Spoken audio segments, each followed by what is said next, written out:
Is on the campaign trail in Port Elizabeth. He's going door to door, encouraging people to attend the party's manifesto launch at the Nelson Mandela Bay Stadium.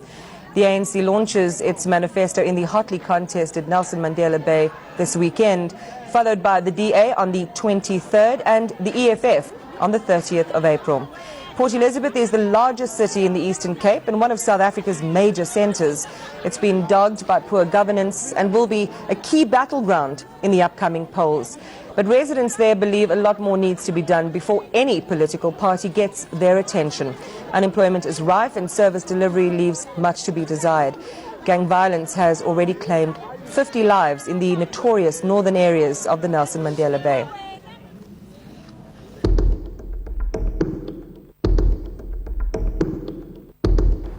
This is Port Elizabeth. Others call it PE, Abanye Batugusepai.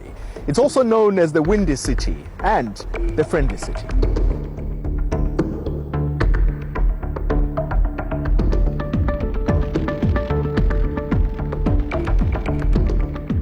Call it what you will. For more than 1 million people, it's simply home. It's no shopping mecca, and there are no major arts and cultural attractions. Here, it's all about the great outdoors, beach, braai, and bravado.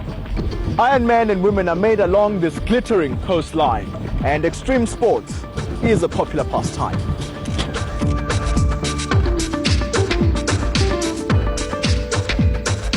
But it's not just fun in the sun. 1 in every 3 people living in PE is jobless. The city is scarred by corruption, maladministration and gang violence. The local economy is driven by the automotive industry. Engines and wheels keep things moving. But with sales down, even vehicle manufacturers are finding the going tough. Named after South Africa's most famous son, here in the Nelson Mandela Bay Metro, the ANC is in charge. But only just. It may be nicknamed the Friendly City, but there will be no love lost during the municipal elections. The DA has set its sights on winning the metro. Over the years, amid a series of scandals, the ruling party's support has dwindled. So, will the winds of change blow through the Windy City? The ANC doesn't think so. Its trump card is Danny Jordan. The popular soccer boss is also the mayor of Port Elizabeth. The ANC is hoping he'll score a win at the polls. His opposite number is the DA's Ethel Cholip, who's crying foul, accusing Jordan of failing to make good on any of his promises. However the wind blows, the election outcome here is too close to call. Paul Ngambe in Port Elizabeth. And eNCA's Uveka Rangapa is there ahead of the launch. Uveka, good evening to you and welcome. Mr. Zuma's been on walkabout today, and so have you been, speaking to many different South Africans. Distill for us what some of their expectations are. Good afternoon, Iman. Yes, it actually has been a bit of a mixed bag here in the Nelson Mandela Bay Metro. Just speaking to people, I spoke to students, we spoke to people who work in restaurants, waiters, waitresses, and it seems, Iman, that nobody is really sure what they're going to do on the 3rd of August, who they're going to vote for. It's not as cut and dry as it has been in the past, or it may have been for them in the past. It seems to be that they say Danny Jordan has done a lot, he has cleaned up in the less than a year that he's been here. Next month will be a year that he has been mayor.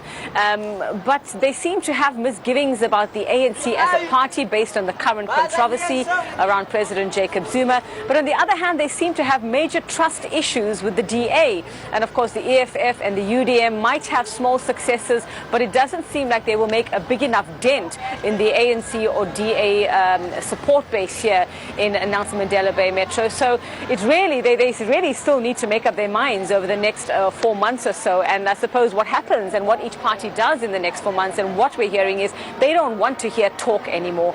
They want to see action, and that will determine exactly where they put their mark on the 3rd of August this year. And of course, one of the biggest issues has been, like you said earlier, unemployment is a big issue here.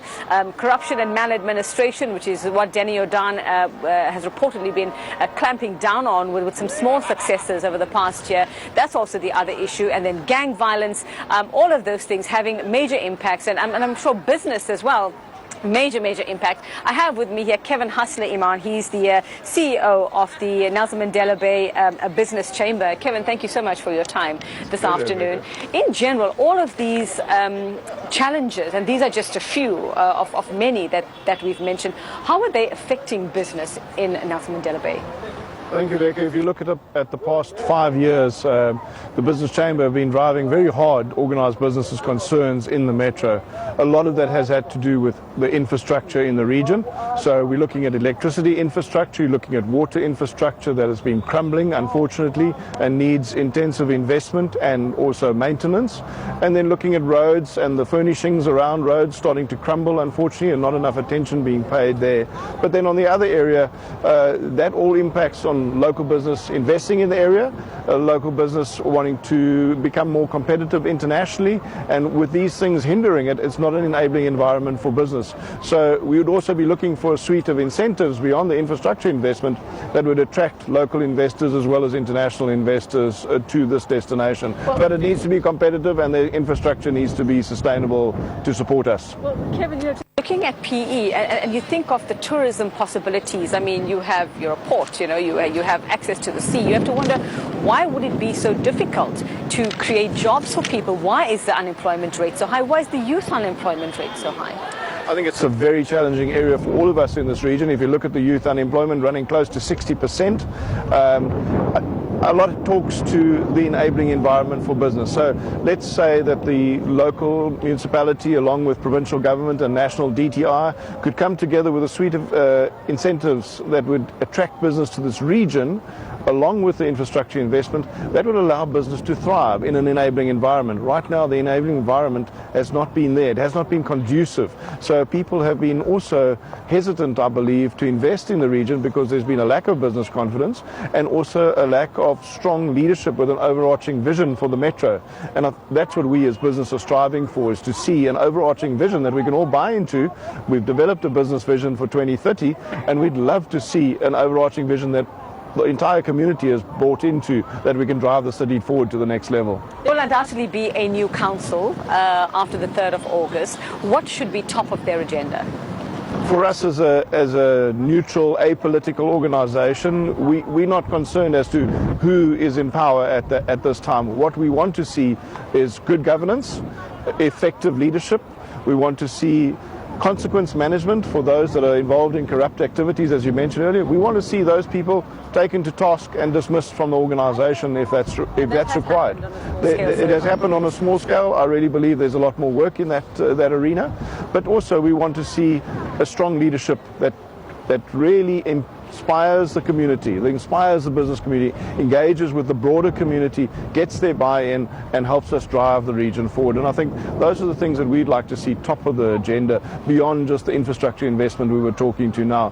And with that would become a very specific, detailed, integrated development plan, which we're all giving input to at the moment, currently in process. But that would guide the city and its budgets into the future. Yeah, but one would imagine as the council, you have a lot of consultation, there is a lot of intervention by local government as well.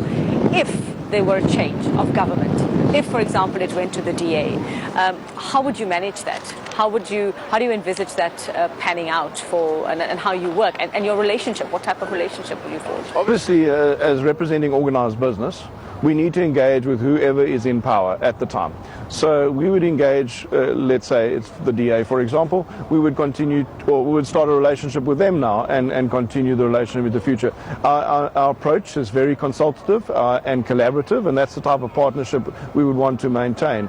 And we don't only work on a local government level. When issues are affecting the metro, we deal with those issues. If it's beyond the local municipal's responsibility, we deal on a provincial level as well as a national level with ministers of government. So at all levels we will continue to engage, and very proactively and robustly, and we'll make sure that our voice is heard quite strongly. We are the strong rate-paying base of the city, and our voice needs to be heard and taken cognizance thereof. Now, Cyril Ramaphosa was at Aspen, the pharmaceutical company. We know they're one of PE's success stories. This is where they grew their legs and their wings. Is it possible that could happen again for many companies in Port Elizabeth? I really believe so. I'm born and bred in Port Elizabeth, and I've seen over the years many success stories. We can talk about Aspen Pharmacare, we can talk about VW of South Africa, we can talk of General Motors, we can talk of the Ford Motor Company producing engines going into all their vehicles around the world, the new Ford Ranger. We can talk about South African bottling, the Coca-Cola Company, all emanating from here, having their national offices and having multinational impact and African continent impact. I really believe that this is an area that engenders great inspiration, great entrepreneurism, great innovation, and there are many other companies I can mention beyond these smaller and medium companies that have had great success stories in Port Elizabeth and Nelson Mandela Bay region. I believe we have the possibility to thrive in this region if the conditions are conducive. All right, thanks very much. That's Kevin Hassler. He's the Business Chamber CEO of Nelson Mandela Bay. Iman, we'll get out of the wind for now. And are they the winds of change? Well, we'll only find out, I suppose, after the 3rd of August. Well, at least we know that your feet are strongly rooted to the ground. Yuveka Rangapadam, MP, for us. More of the day's top stories when Afternoon News continues.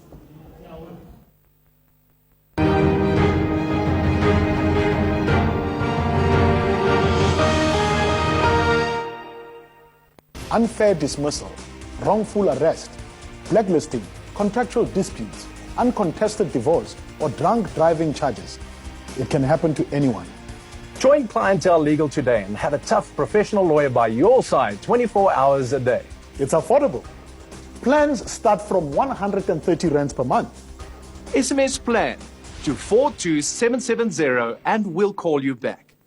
All Clientele Legal plans include a bail benefit. Should you be arrested, we will go to the police station on your behalf and pay the bail. I'm very impressed with the service I got from Clientele Legal. They were very tough and very professional. Clientele has helped me to feel empowered. There is justice in South Africa if you've got Clientele Legal on your side. Professional lawyers, professional advice at an affordable price. Join Clientele Legal today. SMS plan to 42770 and we'll call you back.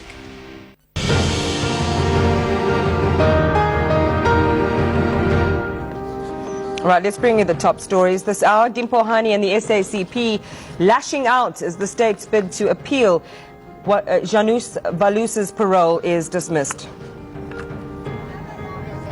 President Jacob Zuma leading the ruling party on a campaign trail ahead of this weekend's manifesto launch in Port Elizabeth. And a video surfaces in Nigeria possibly proving that the kidnapped Chibok schoolgirls are alive. The battle for the leadership of the International Pentecost Holiness Church continues. Now, there's been a fight about who will lead the church after its leader, Reverend Clayton Modise, died in February.